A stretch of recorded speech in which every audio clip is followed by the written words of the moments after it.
Swing and a drive.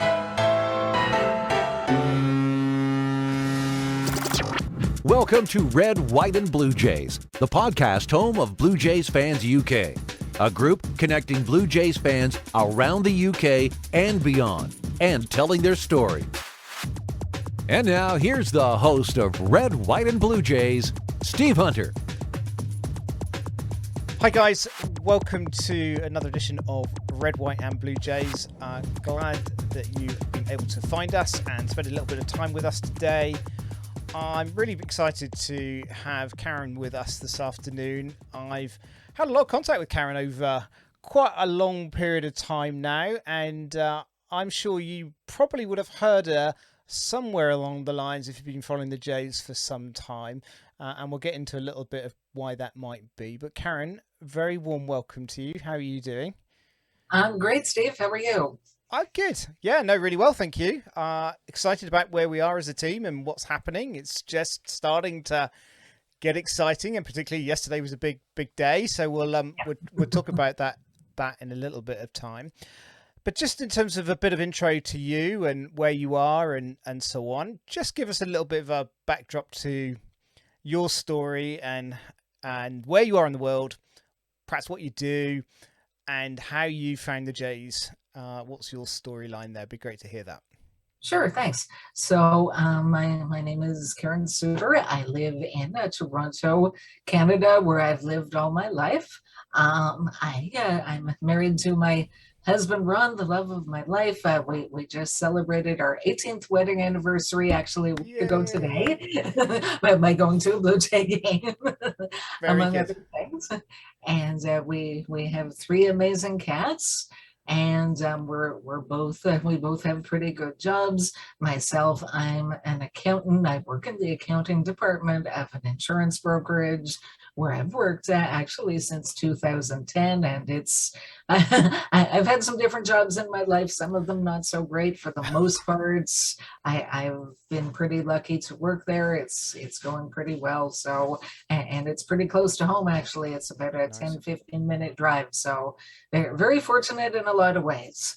So that's very nice. So are you in downtown, or are you sort of in the GTA?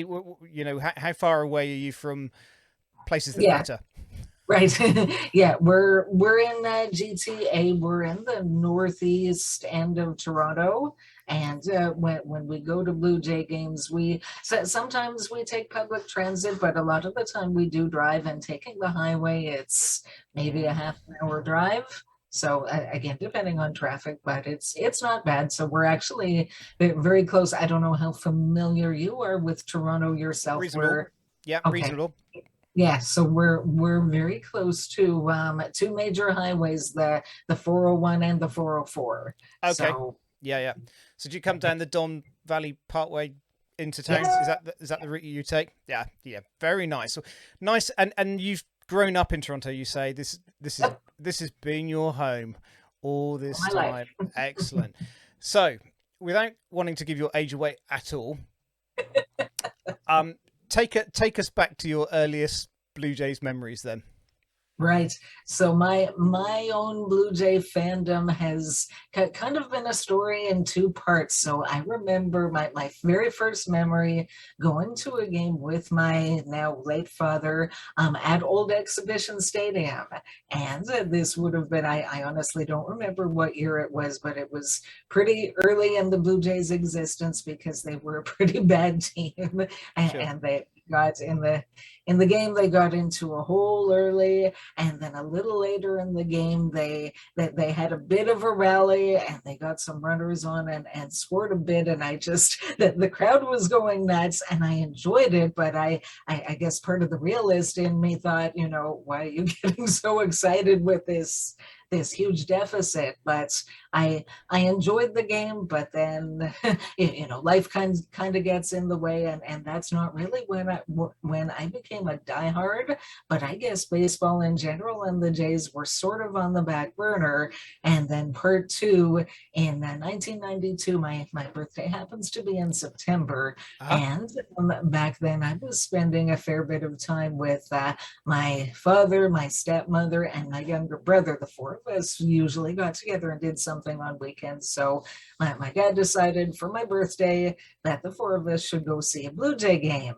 And so we did. And even though they lost that game, I mean, 1992, they were on the way to a championship. And it was on that day that I became bitten by the baseball bug, and I've been a diehard ever since. So two work stoppages, a playoff drought of over 20 years, and it couldn't drive me away from the team. Yeah.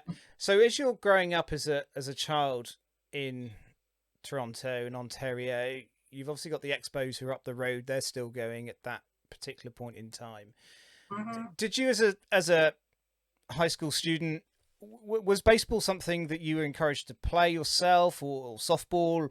Was it something that grabbed you in terms of your sort of childhood memories, or was that something you found sort of a bit later in life? For the most part, I would say a little bit later in life. I remember when I was fairly young, I played a bit of t-ball, and as much as I enjoyed it, I was never particularly good.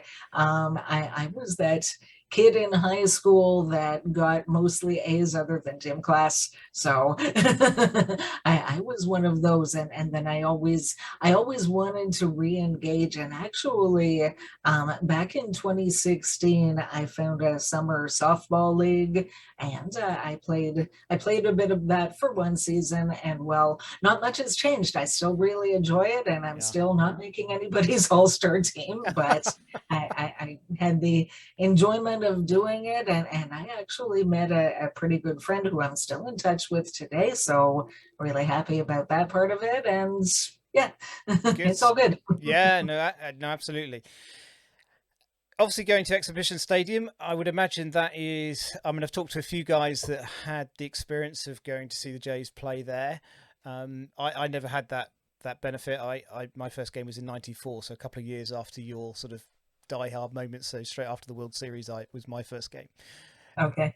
Exhibition Stadium, though, having seen the photos, is quite a quirky ballpark, just with the way that the sort of main grandstand seating goes off into the distance in one corner. And I mean, but clearly it was popular, wasn't it? I think, from what I can tell, people are excited about this new team coming to town.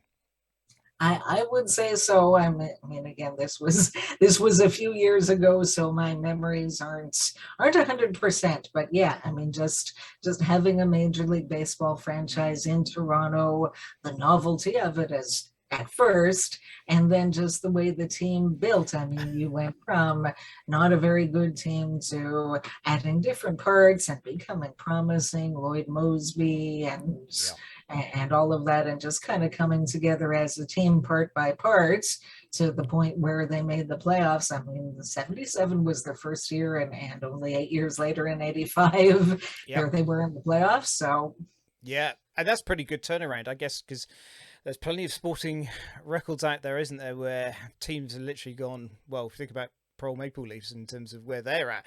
There are, we won't go there.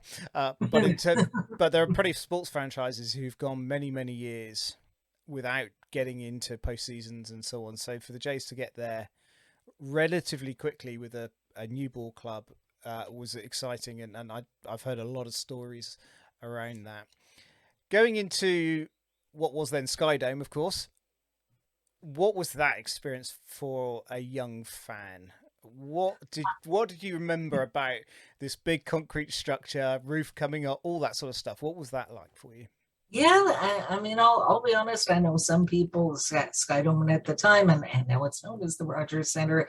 Some people don't really like it that much. Personally, I don't know if there's a bias for me because it's the home ballpark, but I like the Rogers Center. I'm not saying that it can't stand for some improvements, and the Jays themselves know that because they're working on them.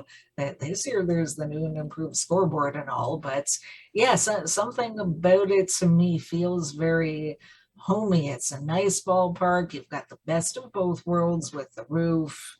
And I mean, anytime they're on the road and a game is delayed or postponed due to weather, first thought is thank goodness that we have a roof at home. Yeah. So yeah, and it is.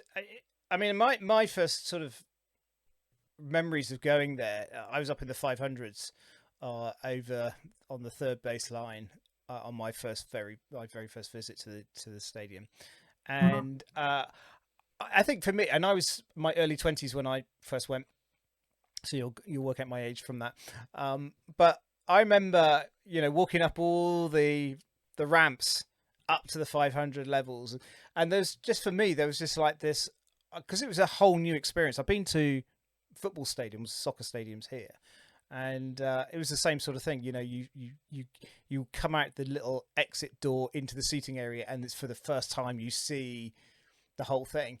And I'd been on that day. We'd been into the old Hard Rock Cafe, Yeah. which was now where the Flight Deck is, WestJet Flight Deck, and I remember being in there and watching the roof open. So I'd seen that experience. Mhm. So I had this anticipation of what is it going to be like, what is it going to be like, and just coming into, and it's quite a sort of amphitheater, isn't it, Rogers Centre? It's this big bowl of a ballpark, Yep. and and it's steep at the top, and I loved it. I fell in love with it straight away, and as you say, I think there's a lot of people who have comments about Yeah. where it sits in great ballpark design, but I think it's uniquely what it is. It doesn't try to be something else.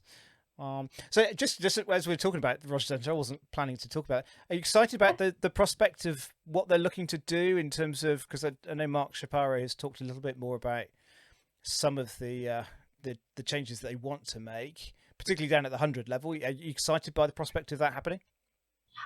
Yeah, I am. It all sounds very nice. I mean, I've over the years, I've sat almost anywhere you can imagine at the Rogers Center. So I've been in the 500 section plenty of times, including this season, 100, 200, private boxes. Been fortunate enough on a few occasions. And one game a few years ago, we treated ourselves to in the action, which is an amazing experience. Okay, So you're going to have to talk those two experiences through to me, because you're the first person who's done that. So let's do the in the box thing. What Just talk us through what do you get? What's it like? Is it worth it? All that stuff. yeah, I mean, I've actually, and we had the experience. Well, I myself have been three different times, and didn't actually pay for it the first time. I won a contest through my work. The second time, actually later that season, just a connection that a family member had to the team, that he got the use of a private box for one game, and then like 10 years later in 2017, we were actually season ticket holders for one season, and that was one of the perks that we got access to. So I mean, it's, if you're paying for it, it's obviously for someone with some money, and if you don't have tons and tons of money, it's probably not something you're going to indulge in by paying for Yeah. it or anything. But yeah, I mean, it's a great experience as a treat, as a once in a while. I mean, you've got, yeah, just this whole area to yourself and whatever group that you're a part of. Food is usually included, and the seats are very comfortable. Just everything, like the view is great, and just everything about it. Yeah, It's a and great experience. that's at the 200 level, is it? That they have those? Is it Actually, it's the private boxes are, I think, 300 and 400. 300 upper level again? Yeah, Very nice. And as you say, food and drink on tap, and yeah. all that sort of stuff. And presumably, do they? I can't remember now. Do they have like sliding doors that you can then go and sit, so you feel like you're more in the ballpark, or are you behind glass and stuff? No, it's open. Yeah, Yeah, it's open. So yeah. very cool, very nice. And your second experience? Yes, so that was something that we decided to treat ourselves. We said, one day we've got to sit in those in the action seats, Yeah. and we kind of just decided spontaneously one Sunday that, okay, today's the day. So we went and bought ourselves a couple of tickets, and that's like it's not enclosed, but the seats are very comfortable. They're 100 level. They're like right behind home plate, and again, like there's servers coming out all game, like all the food is included, and would you like with this, would you like this, and Yeah. yeah, gourmet food, and just very, very much a VIP experience. So unless we win a lottery, we're not going to be making a habit of that, but I'm really glad we did it once. And Yeah, no, I think it's one of those sort of things that if you're celebrating perhaps a certain birthday or something like that, it'll be, nice to treat yourself down there. So in terms of, were you on the Blue Jays dugout side, on the third base side, or were you on the first base side? Because I think they've got them on both. we were behind home plate. They've Right got the behind. 3 locations. So Amazing. Yeah. Didn't meet home plate lady while you were there then? Was she in no. that day? She wasn't in that day. Very nice. Okay, I don't know why we went off on that tangent, but it's good to do. Let's just rewind then back to your Yes. World Series. So were you at any of the World Series games? Were you at the games that won it, or were you just what do you remember of 92/93? Right. Yeah. I've never actually attended a World Series game in person, hoping to change that at some point.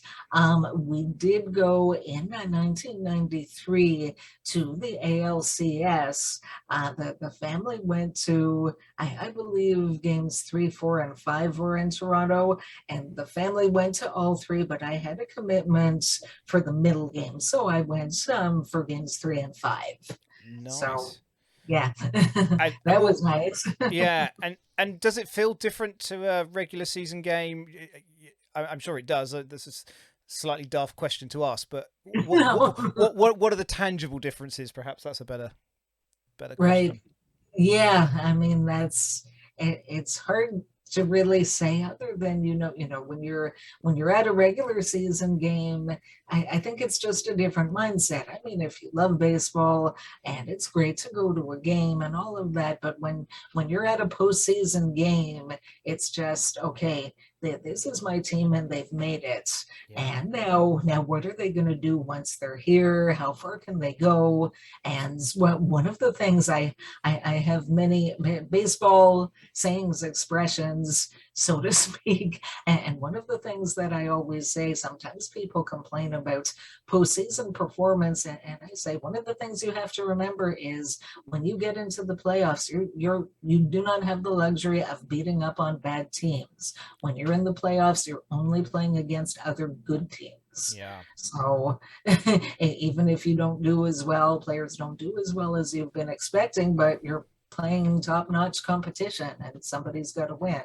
So, but Yeah, I, yeah, totally. So fast forwarding through to 2015, and that's probably from those 2 World Series, that was really the next sort of real big moment for the Jays as a franchise. yes. Were you able to get to any of the postseason games? Were you at the game? What was your memories of 2015? In 2015 and 2016, I was fortunate enough to go to every home playoff game. So, Wow, that's a privilege. yes. Okay, right. Well, let's start with 2015 then. Mhm. So 2 losses to the Rangers. How hard was that to stomach?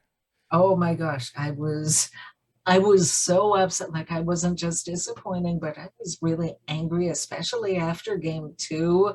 And I won't tell you on air what my nickname for Vic Carapazza is, but privately later maybe I will, but maybe you can guess. But yeah, I mean, I'm convinced that he handed that game to the Rangers. Yeah. And I felt I couldn't help but feel like it was over at that point. And what are you doing? This is such a special team, and now we're never going to see just how good they could have been.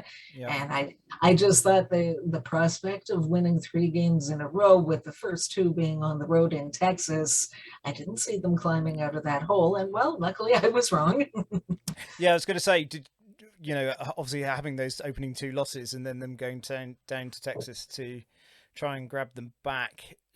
Do you think, or did you anticipate that 5th game, and perhaps more accurately, do you think Toronto as a city anticipated the 5th game? Do you think there was, because 2015, there's a massive big trades that went on that particular season, particularly later, and so there was this what I remember of it, there's a huge momentum, and then obviously the disappointment of those two losses. But I seem to recall there being definitely a heartbeat to say, do you know what, we can do this. We can pull this back because of the roster that we had at that particular moment in time. Is that what you recall? I mean, had you bought your fifth game ticket at that point? Oh yeah, I mean we bought the way the Blue Jays did it was they sold them as strips. So yeah, I'd already bought tickets to the entire series. In fact, I already had it planned who I was going to what games with, and my husband at the time, he had a job working shift work, so I wasn't able to go with him to all of the games. We went to a game together, and then I went with a friend from work to. I went with a friend from work to game one. I went with Ron to game two, and then I had it planned game five. I was going with another woman who, funny story, I actually met her earlier that season at a Blue Jay game. Didn't know her all that well, but what she and I had in common was that we were both diehard Blue Jays fans. So we stayed in touch. We made a plan to go to that game together, and I remember being frustrated and expressing the frustration, and her being like replying with being very positive and having no doubts. And it's like, they're going to win and they're going to play that fifth game. And I said, love the positive attitude. I'll see you next Wednesday. Very And so we nice. did. Yeah. So going into fifth game, oh my goodness, what a game. The atmosphere was electric in the ballpark. Certainly that's how it came across on TV. Oh, yeah. as we're watching it. The seventh inning was a crazy affair by so many reasons and so on. And obviously we're listening on to the the TV broadcast in terms of explanation as best as they could understand it about what was happening. But for guys like you in the ballpark, how confusing was that? That whole, particularly in terms of what happened with Russell Martin and throwing the ball back and it coming off the bat and all those things. What was the conversation like around you at that moment? I mean, I'll be honest, I didn't even completely understand the ruling or the reasons behind it. And I had to kind of listen and read about it later, and of course look on Twitter because I can't seem to keep myself off of Twitter. But yeah, just watching the play and watching it unfold, it's like, it's one thing to watch your team lose and understand why, but I didn't get that.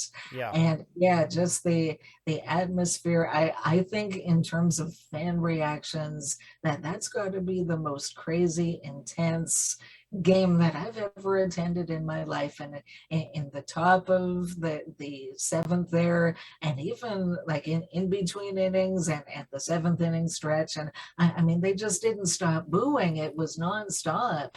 And as I say, I mean, I'm there with a female friend who, to be honest, I don't even know that well. And my husband was at work. And I was getting this sinking feeling that if the Jays can't come back and win this game, like, are people going to be able to get out of there and get home safely? Like, I was starting to feel afraid from that standpoint. Yeah. Well, it was. I mean, it did go crazy, didn't it? After that moment, they obviously go ahead and all the shenanigans that was happening at that moment in time and all the can throwing and all that stuff. Where were you in the ballpark that evening? Where were you seated? Yeah, 200 level, third base side, like maybe a bit past third base. Okay, so yeah, you weren't right in the firing line then in terms of what was coming down from above. Fortunately, no, which was one of those things that I think, as we probably as fans look back and think that should never have happened, and you can't condone that behaviour. However, it happened. We then go into the bottom of the seventh, and then Texas, their wheels start falling off, and 3 errors in a row, and I mean, it was boiling up, wasn't it, for that moment? what was that? What was that like? Watching That him? that that half inning almost made me believe that baseball gods are real. Mitch Williams, meet Elvis Andrews. Like, oh my gosh. And in fact, I seem to recall after, I don't know if it was the following year, but the next time Elvis Andrews was at the Rogers Center after that, he got quite the ovation from the Jays Yep. fans.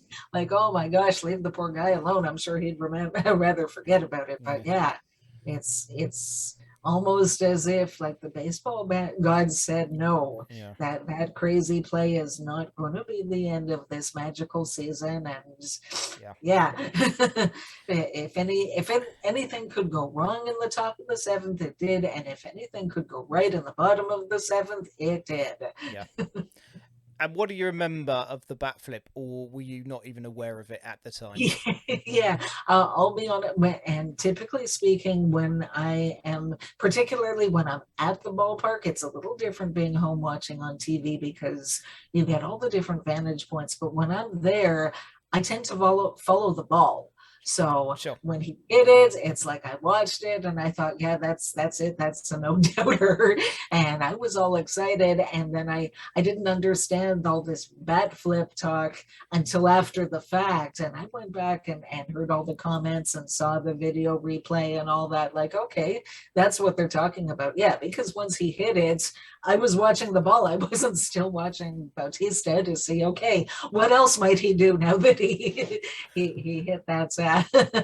I think every home run that anybody hits, that's what people do. They follow the ball. Absolutely. You know, it's not until you see the replays and everything else. And I guess, you know, because they're putting it up on the Jumbotron anyway, that probably people started to see it in the ballpark after the event. But yeah, I think everybody I've spoken to said they didn't see him do it live, as it were. Place goes crazy. There's a bit more stuff going on. I think I can't remember the order of play. I remember Edwin coming out and trying to calm everybody down, and the Rangers thinking that he was trying to G everybody up and all this sort of stuff. It was a bit of a mess. But what a crazy game. Yep. I mean, my recollection was middle of the night. Obviously, here it was about 2:30, 3 o'clock in the morning when all that happened. Yeah. And I mean, as best I was not trying to wake up the rest of the house. I think probably to this day is the most intense sporting moment I can remember ever watching, just because of all that happened. So crazy stuff. And I think that was, you know, on the back of all that, it was disappointing that they clearly didn't go all the way in 2015. 2016, pretty much with the same group of players. And I think everybody felt if it's not this year, it's not going to happen with this particular roster. How disappointing was 2016 to tail out in the way it did? Yeah, I mean, in hindsight, and I think after they were eliminated from the playoffs, something hit me that 2015 was, to me, a championship caliber team. And there were just a few different things that went wrong. And there are so many things that I point to that, you know, what if Brett Cecil hadn't gotten injured? Yeah. What if there's so many what ifs that had they gone differently, I could see that team being a championship. The 2016 Blue Jays were still good and they were still worthy of a championship berth, but they were, I didn't want to see it at the time, but I think they were already on a bit of a downslide. I mean, that core for a major league team was old. I mean, they were already into their 30s. I mean, that might be nothing to you or me, but to a professional athlete, that's a big deal. That's you're on the downside of your career there. And I mean, going into that season, people thought, oh, well, the offense is going to be great. Their defense is pretty good at a lot of positions. Don't know about the starting rotation, but maybe the other pieces, so to speak, will be enough to carry them. And then the reality was the exact opposite. It was that rotation that carried them as far as they were able to get. So, but yeah, it's unfortunate that I mean they did great as far as getting a wild card berth, winning that wild card game, and sweeping the Rangers. But then that was it. I mean, when they in 2015 when they played the Royals, I felt like those were two pretty evenly matched teams, and either one could have won that series. In Mm. 2016, that series against Cleveland, I mean, they looked overmatched. Yeah. Unfortunately, it was sad, but It is what it is. It's the nature of sport, isn't it? You seldom get these moments where everything lines up and you know lift the trophy at the end of the season. And yeah, I think 2016, as you say, they just they met a better team on the day, and that was that. And we started to see the unpicking of that particular group of players, and really, I guess the seeds of what we are now experiencing in 2022 was starting to be laid in terms of this is where the ball club's going. We're going to have a few rebuilding years, and the sense of anticipation, I think, for me, kicked in probably in the weird pandemic year in 2020 where we had the shortened season. But I think yeah. you were starting to see some of these guys coming through. How excited are you for our current 2022 Blue Jays? Oh well, I think this is a special group, and I think we're in for a very, very good season. I think they're going to go further than they did in 2016. I really see a championship caliber team, and they might still be looking at making a tweak or two, and it'll be interesting as far as the trade deadline to see, or if they can even do anything internal. I mean, people who have watched Matt Gage pitch a lot longer than I have because I've seen him pitch 2 games, Yeah. but I know people who've seen him play in the minors and even in college and so forth and along his career say that this guy isn't just some fill-in. They didn't just call him up Mm. because they were desperate for anyone and okay, here's this guy that's doing all right at AAA, so give him a shot. They seem to think that he's someone who can be legitimate and stick with the team and get major league hitters out. And now that's Tim Mesa is back as of yesterday. I mean, maybe they've got their two lefties there rather than having to go out and trade for someone. Mm. We'll see. So yeah, it'll be interesting to see what other changes they're able to make, whether that's internal or going outside of the system externally. And but yeah, I think all the pieces are there, and I don't think we've seen the team firing on all cylinders as of yet. I mean, a few weeks back, it was an absolutely amazing starting rotation that was carrying the team. As much as they did win, it was because of that, and we were waiting for the bats to wake up. And now we've kind of seen the reverse. Now the lineup is like over since May the 24th. They're first in MLB in like every category, every important category. And now the pitching has been a little inconsistent here and there, depending who we're talking about. But I don't think we've seen them fire on all cylinders yet. As good as they've been, they've got, I believe, still the third best record in the entire American League. The last time I checked, they had a better record than a division leader, the Minnesota Twins. Yep. So, I mean, they're already doing very well, and I think they have another gear that we haven't seen yet, but we're going to see it. Yeah, I think everybody, as you say, at the beginning of the season, felt that probably we had, if not the best, certainly one of the best starting rotations, as you mentioned, and there's a great deal of excitement around that. I think Ryu was probably the one that we were all slightly nervous of in terms of how's he going to perform, particularly after last year. Yeah. Um, and in terms of the offense, I think everybody was again saying, 1 through to 9, these guys, they are so hot, they're just going to come into it. And I think we haven't spoke about the end of last season in terms of what happened on that last day and missing out on the postseason by, that one game. Yeah, let's not relive it, but that was the reality.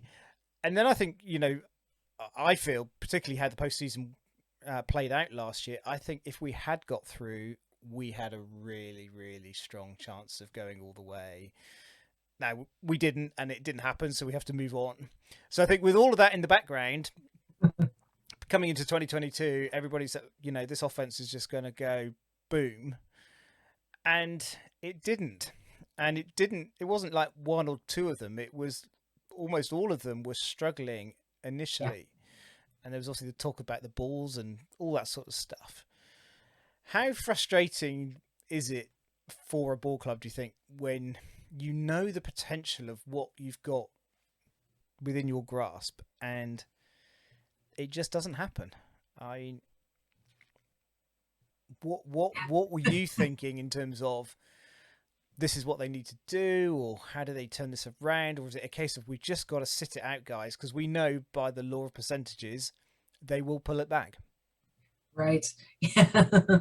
I mean, who the heck knows? I wish wish I was someone with that kind of behind the scenes knowledge. But Yeah. yeah, I mean, there's my own feelings about it all. There's all kinds of different fans. Like I say, I think I need to.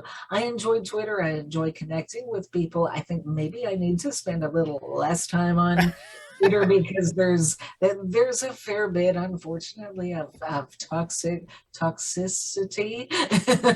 And yeah, I mean, I understand the feelings of disappointment, but some people, it's like they have one game like yesterday where they can't score any runs, and some people are jumping off the bandwagon and like, oh my God, it's one game. Do Yep. you not understand that, maybe you're a football fan, maybe you're an NFL or a CFL fan, and you're used to, one game out of 16 or 18 actually being a big deal. This is one game out of 162. Like, don't Yeah. let it get you. But I'm sure the team cared and very much did care. I mean, when you've got Vlad breaking a bat over his leg after an at bat, yes, they absolutely care that they were struggling for a while there. Mm. And I don't know, behind the scenes, a lot of people thought, you have to bring back Dante Bichette and have him work with the hitters, or I don't know if they made some sort of behind the scenes change that the general public isn't aware of, but whatever they've been doing for the last 3 weeks or whatever it's been, just keep doing it. I mean, the talent is there. These guys are not, raw rookies out of the gate or anything. Most of them are major league veterans, even if a few of them are young veterans. I guys like Bichette and Guerrero, this is their fourth season in Major League Yep. Baseball. So they know that they have the talent. They know that they have had the success against major league pitching, and whatever it is that they needed to do differently, they found a way to do it, and they're scoring runs now. Yeah. No, absolutely. And I think we've all been thrilled to see, particularly people like Santiago Espinal, do so well, because again, we forget so quickly how time moves on, because at the beginning of the season there was this sort of, is it going to be him, is it going to be Kevin, how's that one going to play out? I mean, how thrilled have you been to see how well he has adapted to his new role at second base? Oh yeah, I mean, he's just been great, and I actually I wrote about him, and I said that I think he should be an all-star. I'm not sure if he's going to get the nod, but there might be one guy who might get voted in ahead of him, but I think at the very least he deserves a reserve selection. He might not necessarily get it just because there are a number of other Blue Jays that might also get chosen, and every team has to be represented, and sometimes someone who's deserving doesn't get the nod just because I play on too talented of a team, and five of my teammates are already going. But Yep. yeah, I mean, I've always liked Espinal going back to his major league debut back in 2020. I thought that he was and is a very smart player. He's the kind of player that does the little things right. And I mean, in that first season, his defense was good. His base running was good. It just took him a little time to adjust on the hitting side to facing major league pitching. But in the past 2 seasons, I mean, last year, his all-around game, other than hitting for power, was very, very good. And then, of course, this season he builds up some extra muscle, and now his slugging percentage as well as everything else is much better. And yeah, I just I'm really such an Espinal fan. I'm so impressed with him. Yeah, no, I think we all are. I think it's been great to see, as you say, see him flourish this year, and really to make that position his own. Yeah. As much as I want to see Kevin do well, it's been hard to watch him have the struggles and then obviously go down to AAA and just try and get things sorted out. But good to see him back and getting back on ball a little bit more now. That's exciting to see. He's been much better since being called back up. His numbers since then are like, night and day. It's, if anything, it seems like maybe that's what he needed, to go back to play every day. But maybe he needed a change in his approach or whatever. But yeah, I'm also a big fan of Biggio, and yeah, that's been a little tough because I didn't know if they would platoon. And I remember we went to the first two games this season, and of course Biggio started both, and then Espinal pinch hits, and I was kind of, I guess I was looking at something else. Maybe I was looking at my phone, and Ron kind of nudged me with Espinal out in the on deck circle getting ready to pinch hit, and I'm like, what are they doing? Yeah, I like Espinal, but why does he have to take Biggio's playing time? And then of course he gets a key hit and the Jays go on to win. And yeah, I mean, with his play, as much as I like Biggio, and I'm glad that they're still finding playing time for him, Espinal deserves that full-time spot at second base the way he's played. Yeah, without question. So it would be remiss of us not to talk about the excitement of yesterday and a certain young man who made his MLB debut. How do you see the Jays unfolding the catching position in terms of three great guys? Obviously, Danny's out at the moment injured, but Alejandro Kirk is absolutely storming, particularly with the bat. Gabriel Moreno's been doing it down in AAA. Obviously got his call up yesterday, or first game yesterday. How do you see that one unfolding as we go through this season? Yeah, I mean that's the most recent thing that I wrote about. I mean, the Jays, that they've got a problem that 29 MLB franchises would love to have. They've got two catchers, even though one is on the IL right now, but two of them who have had success at the major league level. So it's not like they're prospects or fringe guys. No disrespect to Zach Collins, but it's probably not in their long-term plans. But yeah, I mean, Jansen and Kirk have both been very good, each in their own way. And then you've got this top prospect that's knocking on the door, and we finally got to see him yesterday. And wow, I have to say, I thought, I wanted to temper my own expectations where Moreno is concerned, just because he's a raw rookie. And even if he ends up being an MLB star player, most guys do take some time to adjust to Major League Baseball and the highest level of competition. And oh my goodness, I mean, a stolen or a caught stealing, excuse me. And I wonder at what point that they told him that the scoring had been changed, and that he officially has a caught stealing in the majors, even though the guy wasn't out. But yeah, I mean, there's that. They're talking about the pop time being elite. I mean, his running time. He's a catcher, for Pete's sake, and his sprint speed was 29.7. Like, oh my goodness, that's one I didn't see coming. So yeah, I mean, he he seems to have it all, doesn't he? I mean, one of the plays he did yesterday is just trying to pick off somebody running into second base, and Bo actually dropped the ball. But again, I was early in the game, and I'm thinking, this is on your MLB debut, and just seems to be no fear about the young man. And he's only 22, I think I'm right in saying. 22, yeah. 22. So, there is such a young core group of players now around this ball club. And I think, as we reflected in terms of the 2015-16 season, as you said, that the guys were pushing up through into their 30s. You can see there is this window that they have over the next 2 or 3 years, particularly, that there is going to be a championship out of this group. I really think so. Yeah, we're all trying to pinch ourselves and not get too excited ahead of the time, because there are some good ball clubs out there. Obviously, Yankees have started exceptionally well. Yeah, I know, it's just the reality. But in terms of the competition they've had compared to who we've been playing, I think they've had an easier run particularly in the first 2 months. think it's important for the Jays now to make sure that, as they have, they're all at MLB clubs at the end of the day. They're in the major leagues for a reason, so there's never an easy game, but there should be some of these. I think picking up the series, so obviously yesterday was perhaps a slightly disappointing loss. Need to bounce back today. Do you feel the Jays have got it in them to catch the Yankees, or? I keep saying yes. I believe in this team. I mean, it's been said 1,000 times that the Yankees have had a relatively easier schedule, and the Jays have had one of the hardest schedules.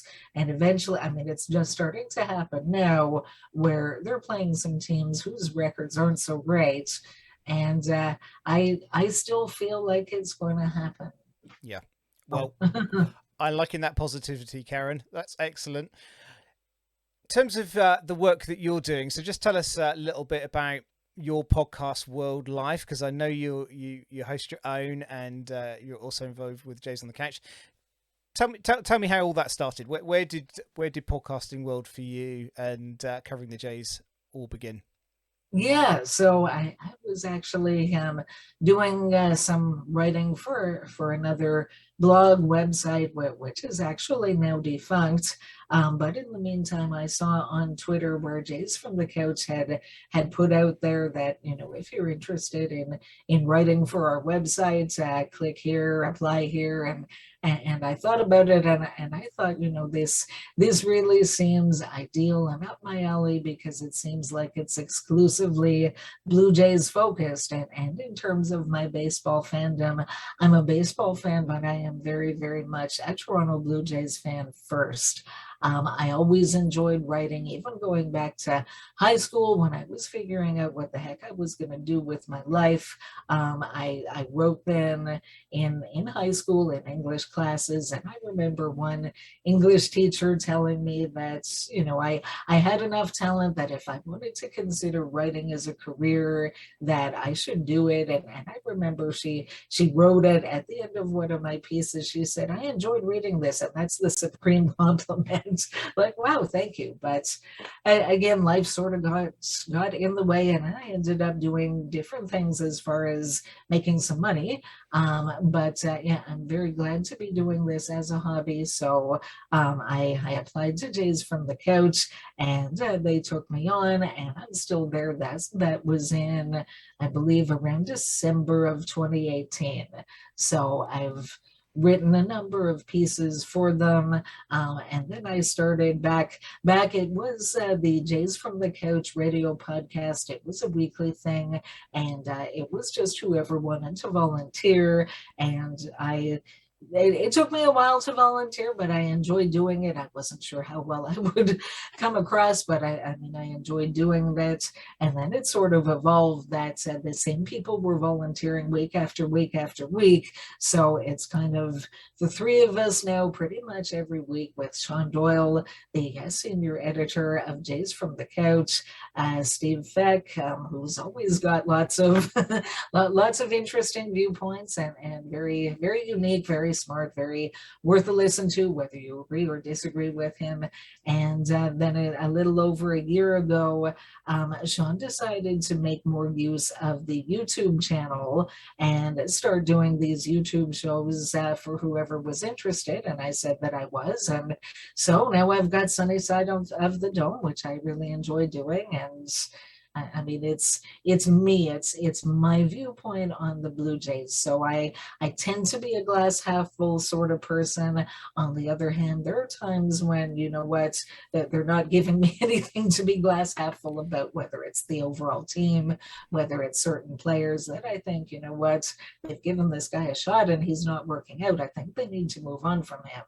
But yeah, I tend to be positive more often than not. And yeah, it's been a lot of fun. So I don't know how you managed to do it all, to be honest, because you're involved, as I say, in two podcasts. You tweet a lot, a lot. You're out there, and I think often, obviously, with the games being in the evening here, overnight when they're in the evening in Canada.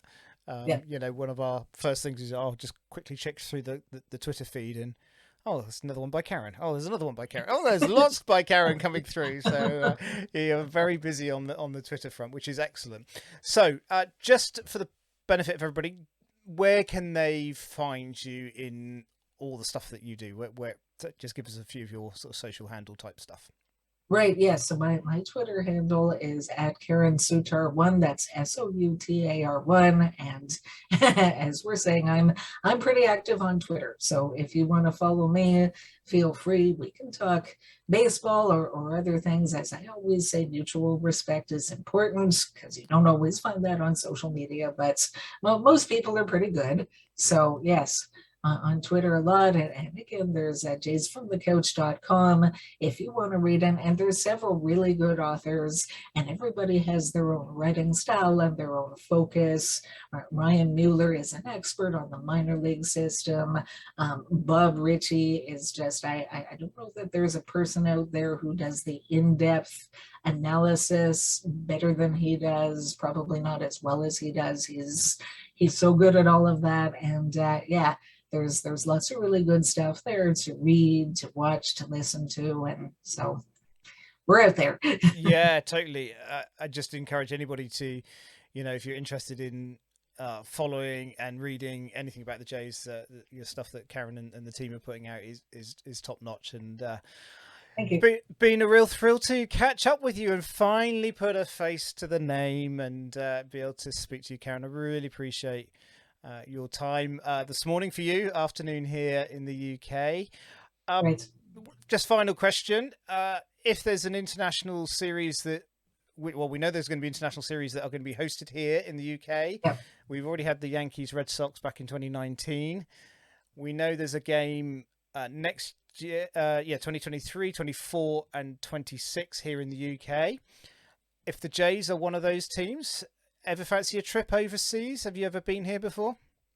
I have actually been. We were fortunate enough to take a trip in the summer of 2019. We went first to London, and then we moved on to Paris and then back home. So I'm sure there's tons that I didn't get to see, but I'm very happy to have seen a small piece and experience that a bit. And all I can say is, I mean, time and money are always a consideration, but those permitting, I would love to go back sometime. And if I could combine that with seeing the Blue Jays in another ballpark, hey, win-win.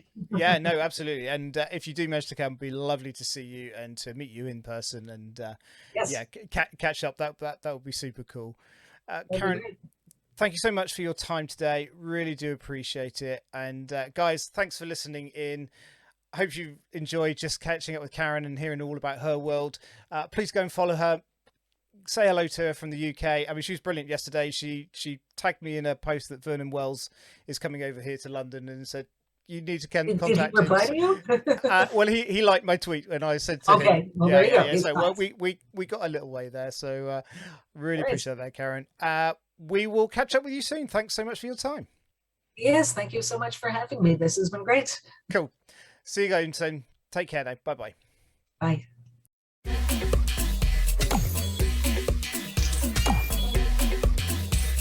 The Red, White, and Blue Jays podcast is a production of Blue Jays Fans UK. If you've got a Blue Jays story to share, let us know.